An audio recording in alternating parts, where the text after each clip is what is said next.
Some modern things here and some things from the homestead era. Obviously from the homestead era, you've got the windmill water.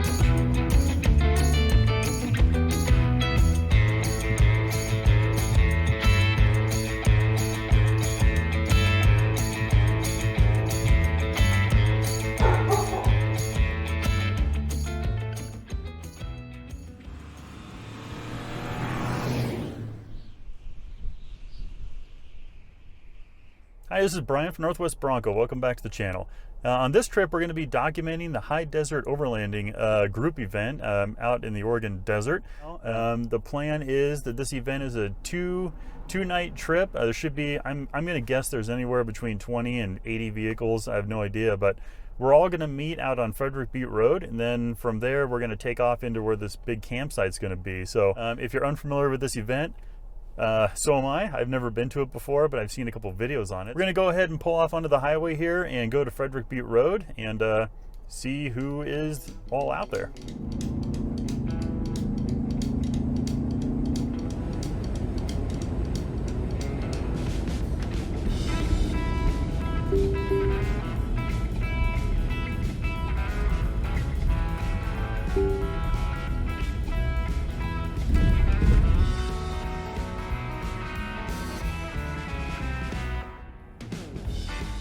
All right, we just pulled off onto Frederick Butte Road, and I see about 15 vehicles here. I'm not sure if this is the main group or not, but I'm going to go ahead and let some air out of the tires and maybe make my way a little bit farther down and see if we can find the main group.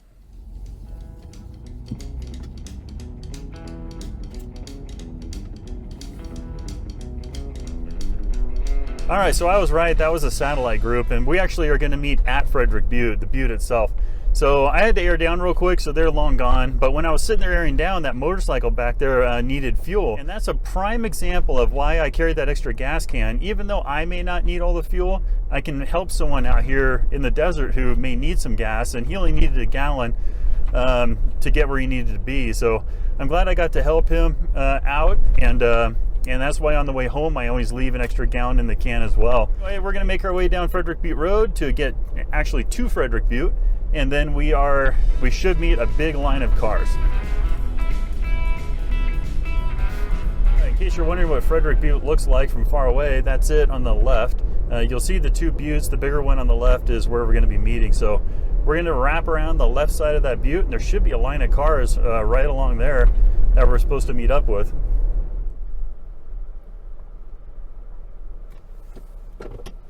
If you're wondering, that's Casey over there in the flannel shirt coming at me.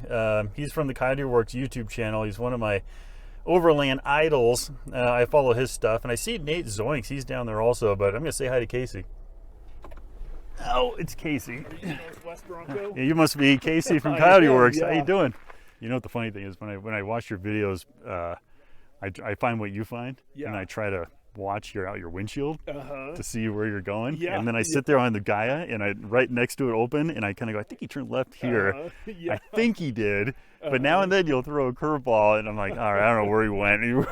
So that's how I found a lot of the stuff, was just watching your stuff, and I'm like, all right, well, that looks cool. I think I'll go check that out. Yeah, because for the most part, like I film in sequence of the trip, you know, so like theoretically, if you're really sharp and you follow, there's maybe like enough little clues along the way that you can kind of figure out my route and where I went. I got so detailed as to find a single tree in the middle of nowhere. Remember the well? Yeah. All right, on the other side of this butte? Yeah. I did that. I found your route by a single tree. I'm like, oh, there's that tree. I know right where he is now. I won't keep you because I know you got a lot of people to say hi to, but we're on 15, I think, aren't we? 15. All right. All right. Well, that was pretty cool, saying hi to Casey for the first time. Most of the inspiration I got from my channel came from his channel, and you know, never met him in real life. I just did, and I gotta tell you, he's just the nicest guy. Super knowledgeable out here. If you ever want to know anything about this area, he's going to be the guy to watch. So anyway, I think we have about an hour before we leave, because we're an hour and a half. So I'm just going to kind of maybe nibble on some food, drink some water, and pick up with you guys again when we all roll out.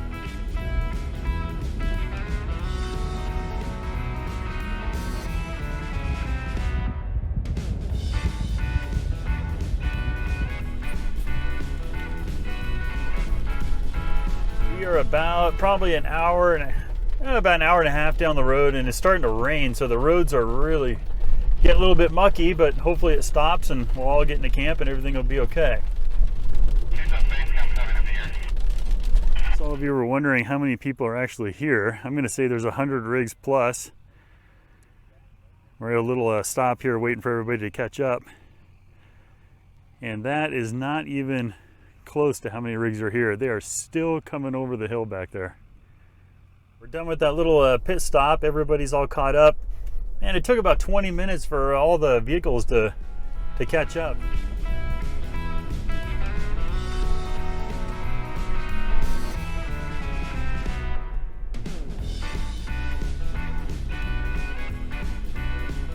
Right, after a really long drive, it's about 4:15, and I think we're at our area now. So now we're just going to get ourselves situated and find ourselves a place to camp. All right, we got a camp all set up, and Nate Zoinks here was kind enough to reserve me a little spot here. So, and there is a lot of people here. And there's Casey. You can see the rigs got quite dirty. So way over there is the entire group over there doing a kind of a potluck, and it got pretty crowded over there. So I think me and Nate are over here camping, and I think we are probably the only two people eating Mountain House. Oh, nothing. All right. So I think Nate and I will probably make our way over there a little bit later. Talking to the camera? Yeah. I think we'll probably make our way over there when it clears out a little bit. It's awfully crowded. So I'm gonna try something new, the chicken fajita bowl, and I'm gonna give this a try, throw it in some tortillas here, and give you my opinion of it. All right, we let it sit for about 15 minutes, and it looks pretty good. So here's what the result is. So I'm gonna give it a taste test and see how it goes. So here's the verdict on the chicken fajita bowl. I don't know if I'd eat it plain right out of the bag. I don't think I'd like it like that. But if you put it in tortilla, it tastes exactly the way that it should. But you definitely have to add a little hot sauce to it just to give it a little extra zing. Because if you don't add the hot sauce, it's kind of plain. But yeah, I'd definitely do this again. But put it in a tortilla and add some hot sauce to it. I think I'm going to be done filming for the night because I'm just going to enjoy the sunset and the lightning show here and talk to Nate. So I'll catch up with you guys again when I hit the rooftop tent, but I think we're done here for the evening. All right, well, good morning, everybody. It's about 7:30 in the morning, and I slept like a rock last night, even though we had thunder, lightning, and a little bit of rain. This tent's pretty good. Love it. Nate's already gone this morning. I know he went off to do some things, and what I'm going to do is eat breakfast, coffee, and then I'm going to look on Gaia and see if I have anything marked around here. And if I don't, we're just going to drive around and find some stuff. All right, just got done with the old Overland shower.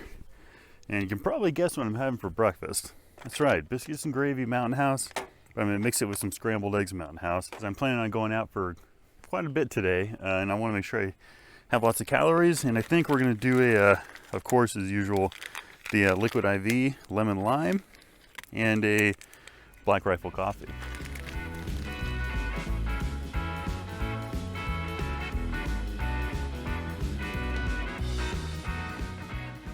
So as usual, you mix the scrambled eggs and the biscuits and gravy together, but then you put a bunch of Frank's hot sauce on top.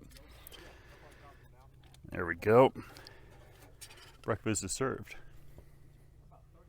All right, we just got done with our breakfast and put down the rooftop tent, and I just left the ladder and things up against the juniper tree here as I'm coming back. But what's the plan for today, you might be wondering? Today is, I am going to kind of freestyle it today. I don't have any marks on the map. I don't have any specific sites I want to see. I'm just going to pick some roads a little bit east off Frederick Butte. They're just long, nowhere roads, and I'm just going to drive them. I'm just going to keep my eyes open, see if I can find anything on the side of the road. But yeah, we're just going to kind of do that. Come back probably for lunch, maybe, because I think Nate's coming back here for lunch. Or I may just stay out. I don't know. Tonight we have the potluck going on over here at camp with everyone, or not the potluck. We have the raffle. So Nate and I are going to go over and sit through that. Yeah. So I'm going to pull on out of here and just find us some trails.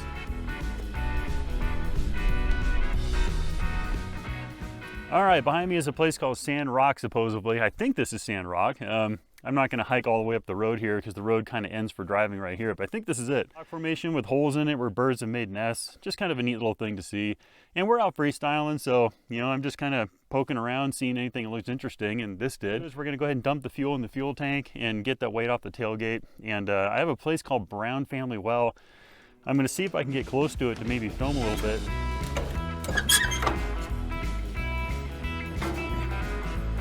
So we'll leave a little bit in here, but for now, we'll dump what we can in here just to get that weight off the tailgate.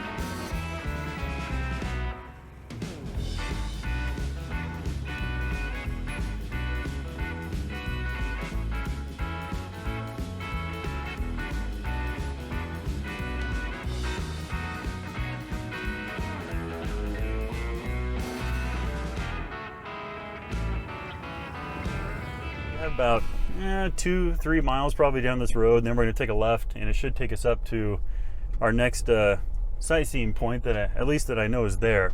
But we'll keep our eyes open and see if there's anything else along the way.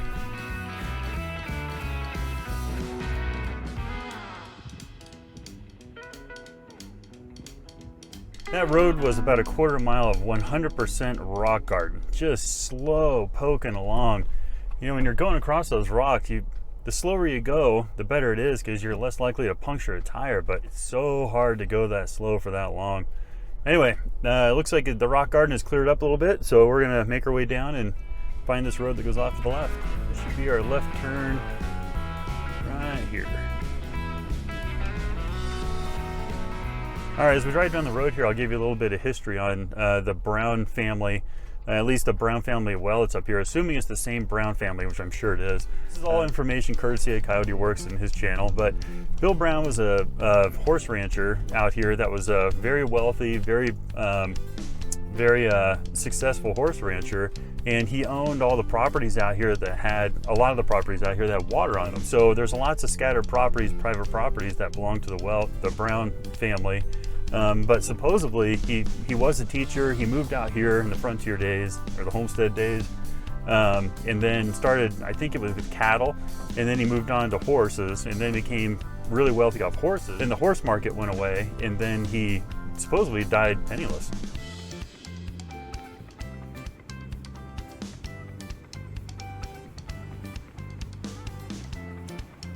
You know what I really appreciate about these Broncos is that I'm not an off-roader. I don't have much off-road experience. I like trail driving. I don't go out seeking off-road because I want to take care of my rig. It's my everyday driver.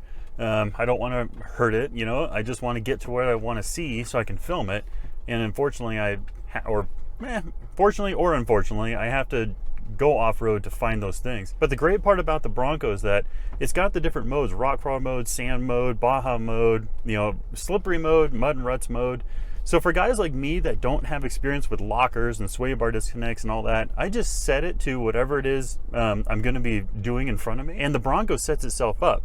And the cool part is about the Bronco is that when it changes modes, everything changes. The steering response, throttle response, you know, it'll change your front and rear lockers, it'll change your sway bar, it'll change everything. So you'll feel when you're sitting still in neutral and you switch it to like rock crawl mode, you'll feel the whole car kind of go like a transformer underneath your buns. You can feel the whole car shifting around, switching modes, but it just lets you walk over everything. You know, it looks intimidating to me because I'm not a rock crawler or a hardcore trail driver. It looks intimidating to a guy like me, but the Bronco puts itself in that mode and it just walks through it. All right, well, we made her.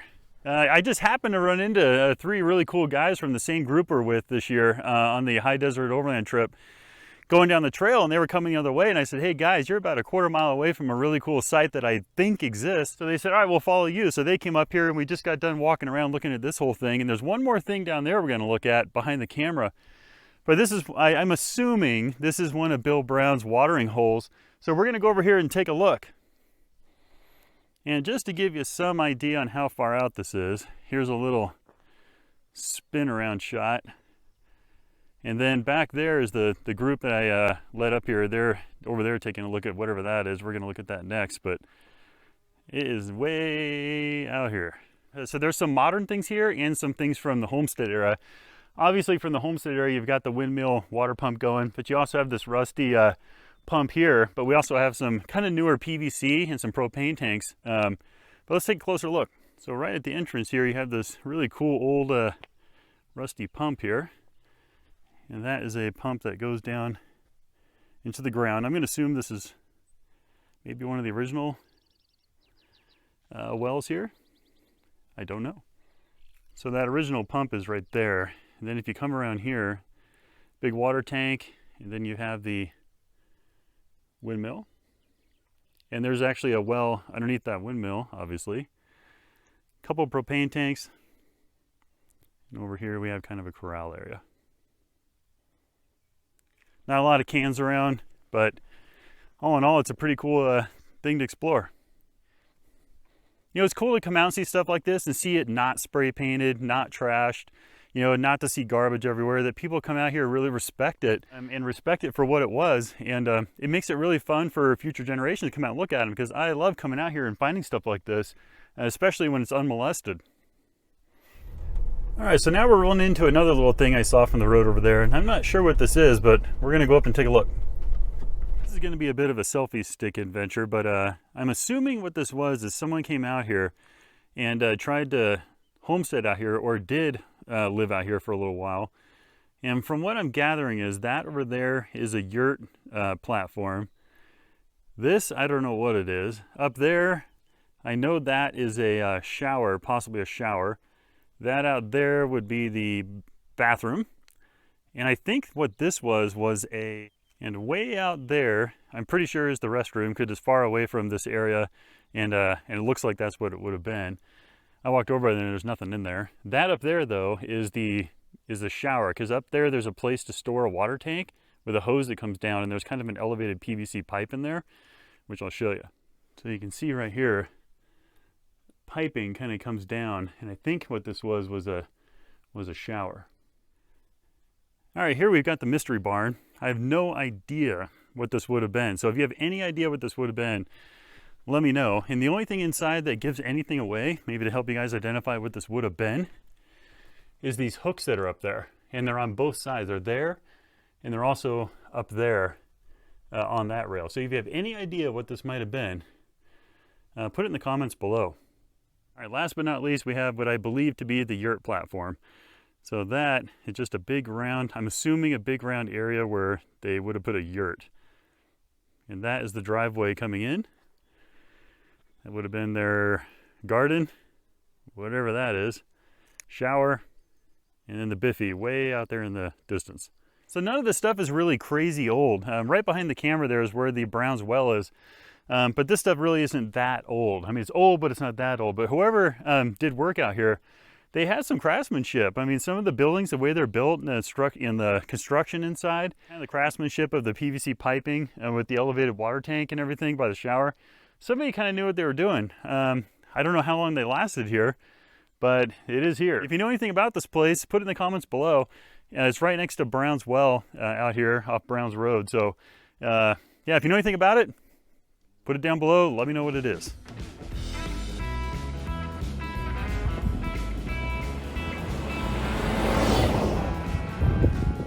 So we're out here in the middle of Nowheresville, and I was driving along the road, heading back to camp, and believe it or not, I found a beach ball on the side of the road.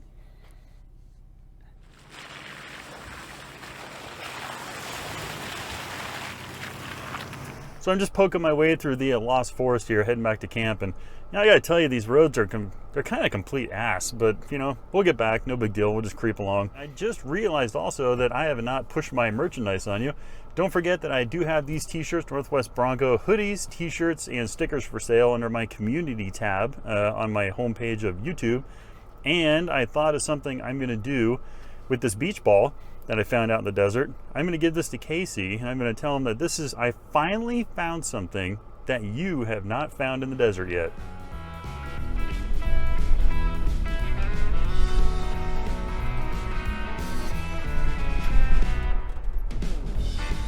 All right, finally some smooth road. Jeez, my brain feels like it's scrambled. Anyway, Nate made it back to camp about an hour and a half ago from whatever he was doing, so I'm gonna go meet up with him and see if I can find Casey to give him his beach ball and maybe nibble on a little something for lunch. It's about 1:30 right now. You know what? I could barely find my way out of this camp to find that road to even get out of here. I'd be lucky to find my campsite. I think this is the turn. You know, it's funny. I can navigate the entire Oregon desert just fine, and yeah, camping. Yeah, this is it. And I get lost in the campground. What I do is I'm just going to stop, and I'm outside the campground entrance. I'm going to brush off the back of the rig now because Nate's pretty close to me in camp, and I don't want to dust him out. So I'm just going to stop here, brush off the rig, get as much off as I can. Then I'm going to roll into camp and kind of go from there. All right, so here I am sitting in the Bronco. We made it back to camp, and I had a tuna fish sandwich, sat in the shade with Nate for a while underneath the tree, and then the thunderstorms rolled in. So right now it's raining with thunder and lightning. So when that happens, we just kind of retreat to our vehicles, and I kind of edit footage, and you can see him right there in his Gladiator next to me, just kind of waiting out the storm. Tonight's festivities for the whole big group here is there's going to be a raffle over there, probably around 6 o'clock, so hopefully it's not raining for that. But in the meantime, I'm just going to sit here and fart around in the cab waiting for this rain to stop. Nate just texted me on the phone and said it should be about 20 minutes and this will stop for a while, so see what happens.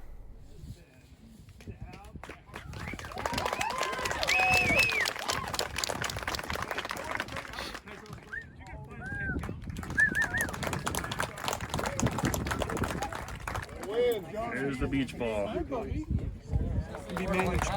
There it is. I got him picking up the ball. There we go. All right, so we just got done doing the raffle. Won a couple of little things there. That was nice. For dinner tonight, because the rain's coming, I'm going to cook kind of fast, so I'm not going to tape a lot. But we're trying the Peak Refuel chicken pesto pasta. So we're going to try something new instead of Mountain House. I'm going to give this a try for dinner and see how it is. All right, got the water boiling. And I got to tell you, it doesn't smell incredibly good, and I don't know, I'm kind of have my doubts about this, but we're gonna go ahead and make it and keep an open mind about it, and I'll tell you what I think. All right, so I kind of give this the same rating I gave their biscuits and gravy, where it didn't taste bad. The taste wasn't bad, but it just doesn't seem to rehydrate very well. Both of the biscuits and gravy and this are just a little bit runny, and I don't honestly care that much for this.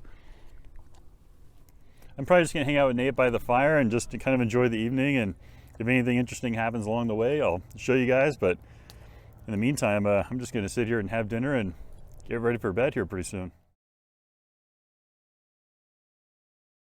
All right, good morning, everybody. It's about 7 o'clock. Looks like Nate already took off for the day, and I'm just gonna get up here and eat some breakfast, make some coffee, and kind of bomb home.